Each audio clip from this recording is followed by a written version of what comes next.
Hello friends and family, and welcome to my channel. Now it's end of October and time for a new koi and pond update video. I will do the usual, show you the pond, the bog, the water parameters, and after that I will take you to a very exciting pond visit, I would say. I don't think you should call it a koi pond, but yeah, you're gonna learn something new from that, so please follow me to the end. So the bog filter is still green and lush, but it's probably one of the few days before it all turns brown and looks ugly all the way to spring. At this time of the year I slow down the circulation a lot. We're down to circulating the pond volume every second hour now, so 50% per hour. And the water level is a little bit lower than usual. That's because of this skimmer, which is turned off at the moment. A lot of leaves is coming down to the pond, and some of them make it to the pump, and I need to drain the pond to be able to rinse the pump. So that is why I keep a little bit lower level this time of the year. The clarity is as I can expect this time of the year. The red and black one is down to the bottom at 2 meters, coming up now. Yeah, so no issues. All the algae growing on the walls is gone, so it looks really nice. The golden rod fries is still doing good and still very hard to catch on camera.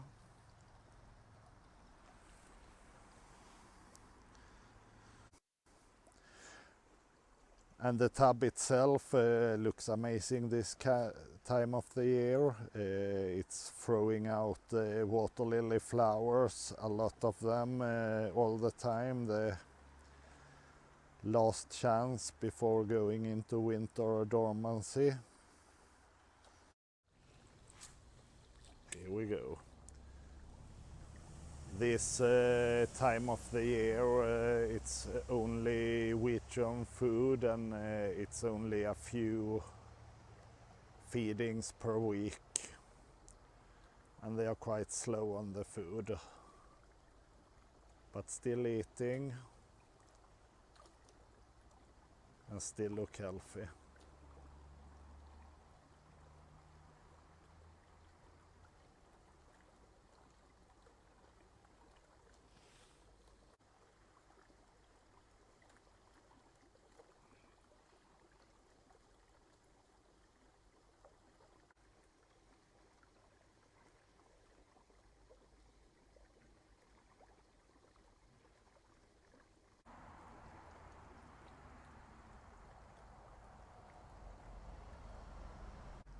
So yeah, let's look at the water parameters then.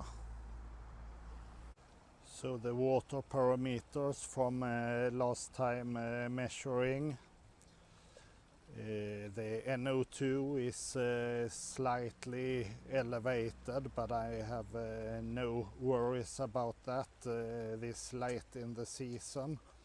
If it was midsummer, I would take care of it.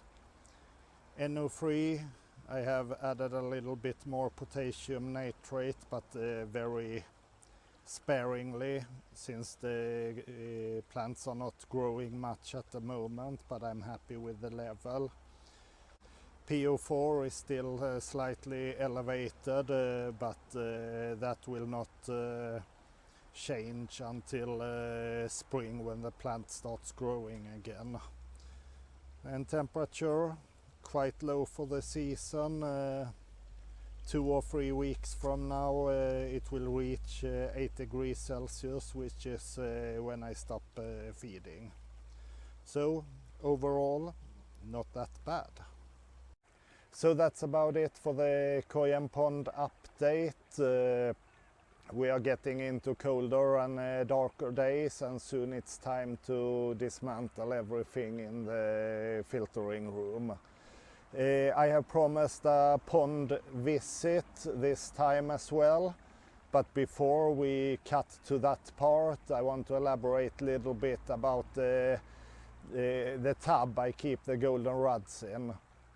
I have mentioned it a few times, the Wallstad type of tub, and what I mean is Diana Wallstad made a book about ecology of the planted aquarium.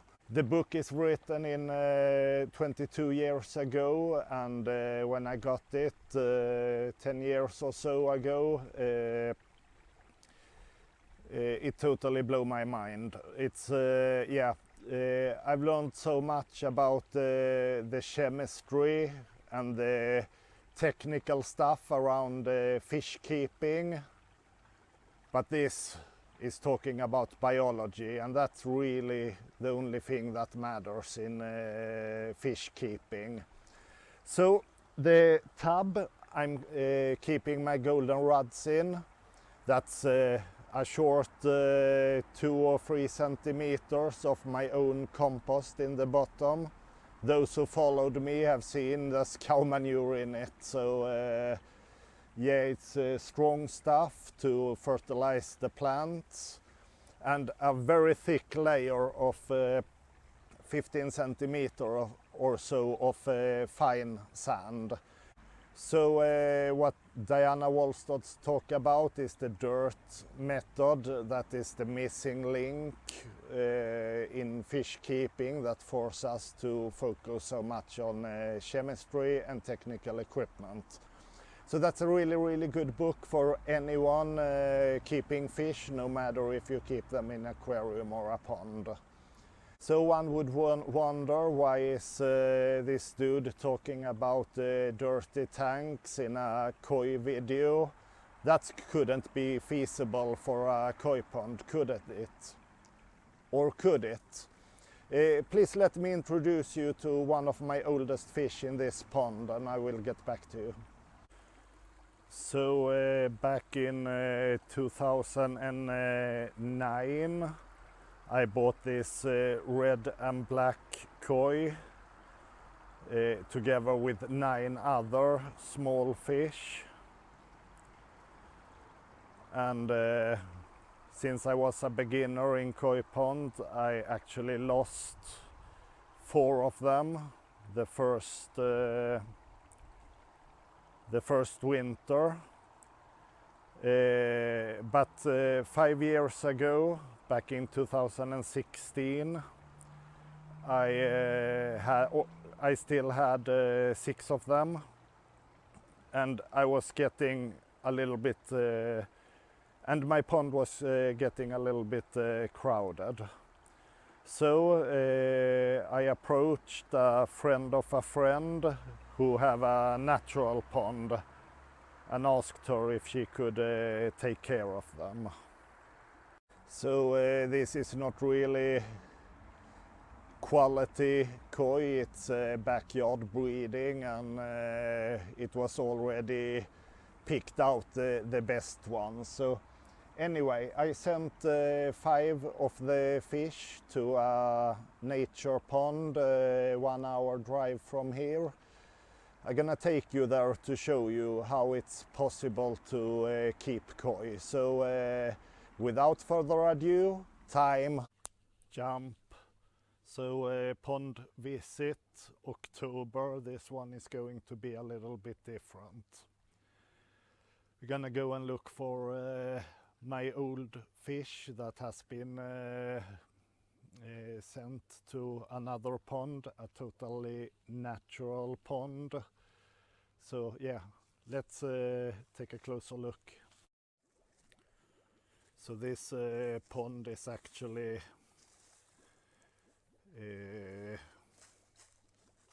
just a pit in the natural rock. You can see the natural rock exposed here. So it's rainwater only, and yeah, it's the plants that take care of the water quality itself. There are aeration on it, even though I'm not sure if it's necessary. It's 5 years since we put in 3 reasonable size koi. Actually, I think you can see there, that's baby from last year. So they are reproducing here quite good. However, most of them is eaten by the heron. Here we have the 2 parents that used to be in my pond. Yeah, looks healthy.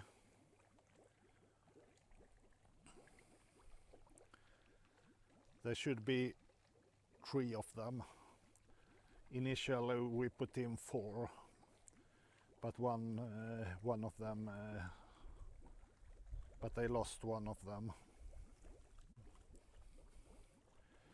They find a lot of food naturally in this kind of pond, but there haven't been anyone here for quite a long time, so I'm gonna give them some food and see if we can look closer at them.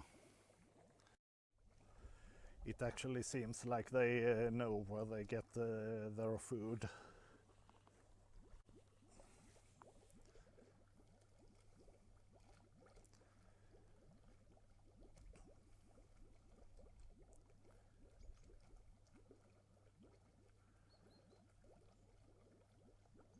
Here comes the 3rd one. Darker than the other ones and a little harder to spot.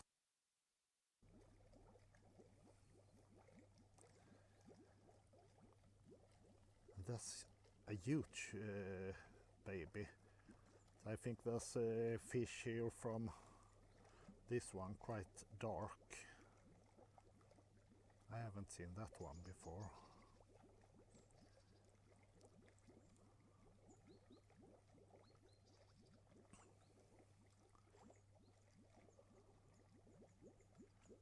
So yeah, what is there? 3 of them from last year and 1 of them from 2 years ago, I think.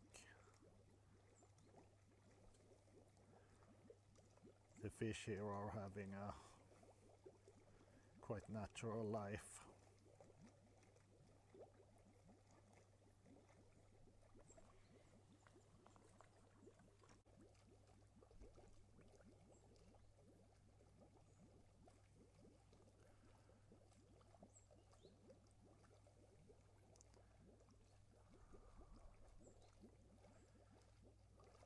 Seems like the big dark one have some kind of ulster on his face.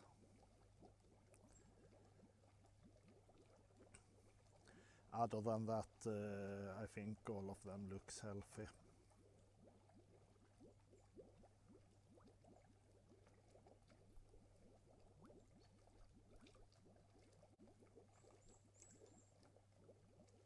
Really nice and calm place to be.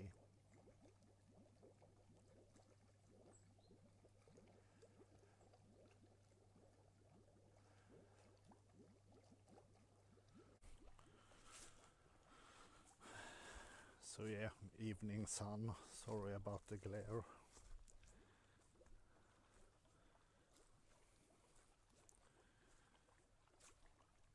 They do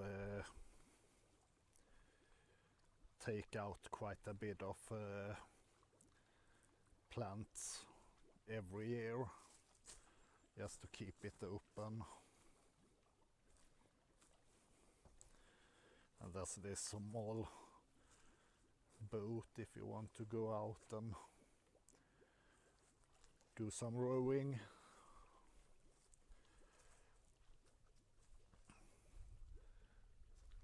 quite a beautiful tree.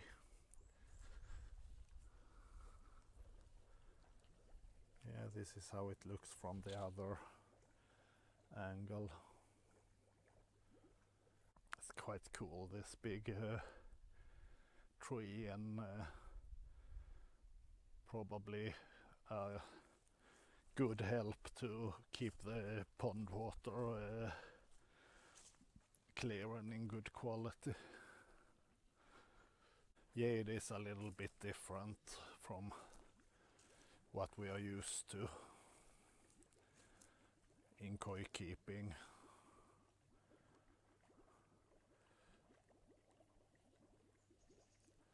But since they have been here for 5 years now, with just a minor loss, we think that these fish are having a good life here. They look healthy and happy, at least. I'm gonna take a water sample and bring back home and check the water, so you can see this is no water parameters you are used to see in any normal koi pond, but still interesting and exciting. So I just finalized the water test for the nature pond. The parameters for a nature pond is spot on, totally excellent. The low pH might scare people a little bit, but yeah, I will discuss this in the next clip. So I'm really happy with these parameters, and it's with no filtration, no water change, just letting nature do what nature do best. So yeah. So is it really healthy for koi to stay in that low pH?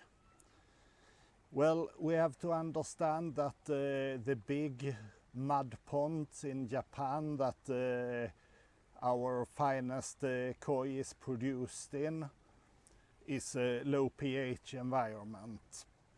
But also the koi is related to the common carp, very closely related biologically.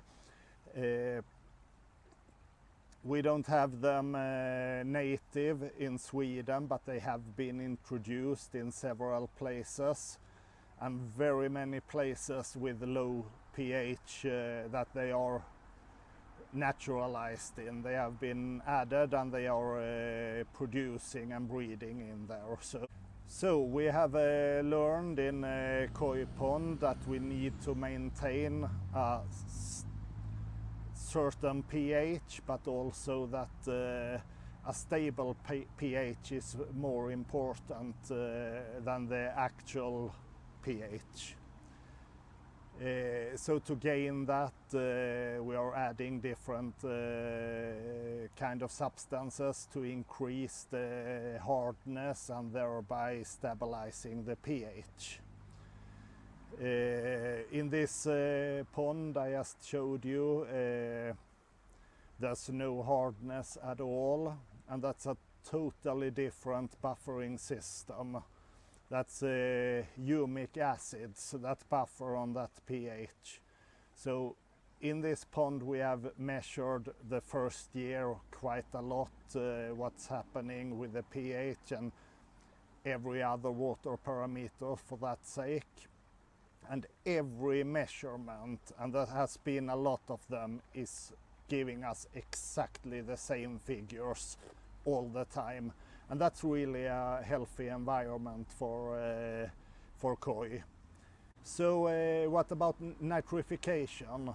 That's also one of the things we learn in the koi hobby, that you need to have nitrification, breaking down the toxic ammonia to the non-toxic nitrate. And that's really a generalization about things, and it works good if you keep a traditional koi pond, or as me, a little natural traditional hybrid. But scientifically it's totally wrong, because what we always see that on our test, that we are measuring NH4 and ammonia. And that's not really true, because the NH4 is ammonium, and that's totally non-toxic to fish. Whereas by the NH3 is ammonia, and that is the toxic compound.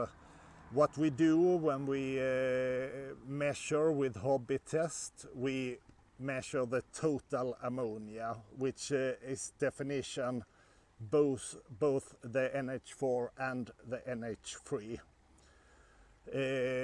And the relationship between NH3 and NH4 is pH dependent. In low pH, everything stays at non-toxic ammonium, and you don't have that problem to deal with. So why don't we want to keep our ponds in a very low pH then? Yeah, well, everything accumulated in the pond needs to go away. If we don't have the plants enough to take it out, it will accumulate, and in the long run it's not healthy for your fish if all the waste products is accumulating in the pond.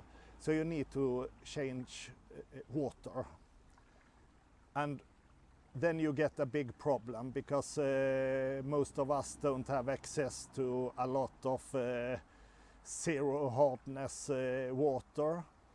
So if we were to have a pond with zero hardness and low pH, if we put our normal tap water into it, a lot of that non-toxic ammonium will turn into acute toxic ammonia.